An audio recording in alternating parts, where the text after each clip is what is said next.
اللہم صلی علی محمد وعلی محمد۔ السلام علیکم محترم سامعین گرامی، روزے کے حوالے سے ہونے والے سوالات میں سے یہ ہے،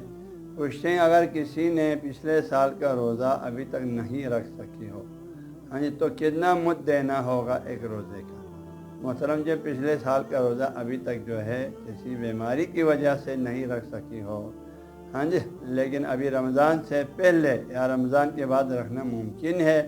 تو اس شخص کے لیے جو اس سال کے رمضان سے پہلے یا بعد میں سابقہ روزے کا جو ہے قضا رکھنا واجب ہے، نہ کہ مد دینا واجب ہے، اور وہ روزہ رکھ سکتے ہیں۔ لیکن جو ہے نہ ابھی روزہ رکھ سکتا ہے نہ رمضان کے بعد، تو کم از کم جو ہے ہر روز کے روزے کے بدلے میں تقریباً اس وقت کراچی وغیرہ میں شہروں میں 120 روپے تک دے دیں، ہاں، اور اگر وزن میں گندم جو چاول وغیرہ دے دیں تو 604 گرام کم از کم دے دیں، زیادہ آپ 3 پاؤ دے دو، زیادہ دے دو، آپ کو ثواب ہوگا، کم از کم مقدار تو 604 گرام جو ہے چاول گندم جو وغیرہ دے دیں۔ لیکن اگر پچھلے سال آپ رمضان کے بعد سال کے دیگر مہینوں میں روزہ قضا رکھ سکتے تھے، لیکن سستی کر کے یا غفلت کی وجہ سے روزہ نہیں رکھا ہو، تو ابھی رمضان سے پہلے جتنے دن رکھ سکتے ہیں رکھ لیں، باقی رمضان کے بعد اس صورت میں رمضان کا قضا روزہ رکھنے میں بلا وجہ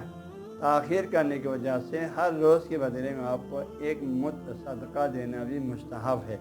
ہاں جی، تاکہ ثواب آپ کو پورا مل جائے۔ واجب نہیں ہے یہ مد دینا، روزہ واجب ہے، مد دینا واجب نہیں ہے، لیکن مد بھی دے دیں تو مد دینا مستحب ہے۔